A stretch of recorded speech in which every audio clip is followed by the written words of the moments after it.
بتعملي دايت، بتعملي حمية غذائية، بتروحي لطبيب معالج، بتمارسي رياضة أسبوعيا، بتبدأي تتجهي لطريق نزول الوزن، بتلاقي الناتج بتاعك هو نزول في الشكل ونزول في المقاسات ونزول في الهيكل الشكلي للجسم، لكن النزول على الميزان بطيء، والناتج الأسبوعي لتغيير الميزان هو ناتج ضعيف جدا وغير مرضي بالنسبة لك، تأكدي أنت عندك مشكلة من الثلاث مشاكل دي، لازم تبادري بحلها ولازم تروحي لطبيب مختص يرشدك للطريق الصحيح. خلينا نكمل الفيديو الآخر عشان نعرف ايه المشاكل اللي ممكن نواجهها أثناء نزول الوزن تؤدي إلى نزول بسيط في الميزان لكن تغيير جذري وكبير قوي في الشكل والمقاسات.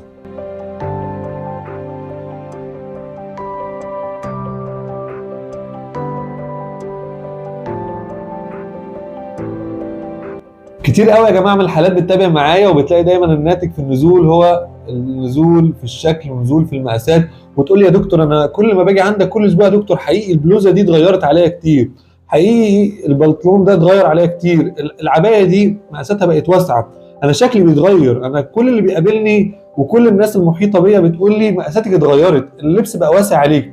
بس يا دكتور اجي اطلع على الميزان الاقي نازله نص كيلو، 200 جرام، نازله كيلو، نازله رقم صغير قوي. المشكله دي يا جماعه بدات تواجه ناس كتيره قوي، وبدات تنتشر وبدا الموضوع كومن قوي عند ناس كتيره، هو التغيير الجذري في المقاسات. طب هو الموضوع ليه سبب علمي؟ اكيد ليه سبب علمي يا جماعه، بس عشان حضرتك تكتشف السبب العلمي لازم تكون بتتابع مع حد مختص، ولازم يكون في طبيب معالج مشرف على حالتك عشان يوجهك للطريق الصح، لان في الاول وفي الاخر دي مشكله ليها حل علمي وليس حل موجود على السوشيال ميديا. هنلجأ لثلاث حاجات علمية لازم نبدأ نحلها ونشوف المشكلة عليها فين. أول حاجة مقاومة الأنسولين، هي سبب رئيسي وحصري لتغيير المقاسات والشكل لكن نزول بطيء في الميزان. طبعا خلل في إفراز الأنسولين الناتج بتاعه بيكون نزول في الميزان بطريقة بطيئة جدا لكن تغيير كبير قوي في الشكل والمقاسات. يبقى اروح اعمل تحليل HOMA-IR مقاومة أنسولين، اشوف النسبة بتاعتها عاملة ازاي، لقيت النسبة عالية بالتالي عندي خلل في افراز الانسولين، بالتالي باخد علاج لمقاومه الانسولين، بالتالي يبدا حرقي يزيد ونزولي يكون اسرع مع نزول الشكل والمقاسات. تاني حاجه يا جماعه نقدر نعملها نتجه لتحليل الغده الدرقيه، نعمل تحليل TSH T4 T3 free، دي كلها هرمونز حاجه سبيسيفيك متخصصه في الحرق وفي نشاط الغده الدرقيه وفي خمول الغده الدرقيه.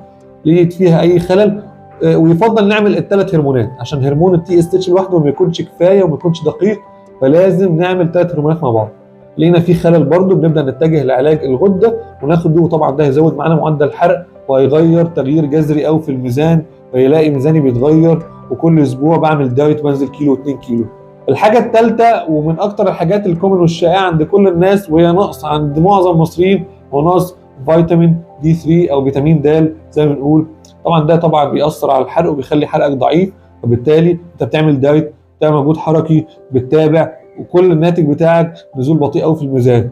اذا لازم تدعم الموضوع بفيتامين د مع كالسيوم علشان يبدا معدل الايض عندك يزيد ونزولك في الميزان يكون كبير قوي. الثلاث حاجات دول بيأثروا بطريقه كبيره قوي يا جماعه على الميزان وعلى نزولك كل اسبوع. لازم تعمل تشيك، تعمل فحص عليهم وتأكد من عدم وجود اي خلل فيهم، ولو في اي حاجه فيها مشكله تاخد العلاج ليها علشان تنزل في الوزن. صحتك مهمه جدا، لازم تكون دقيق وحريص على الوصول لاحسن نتائج.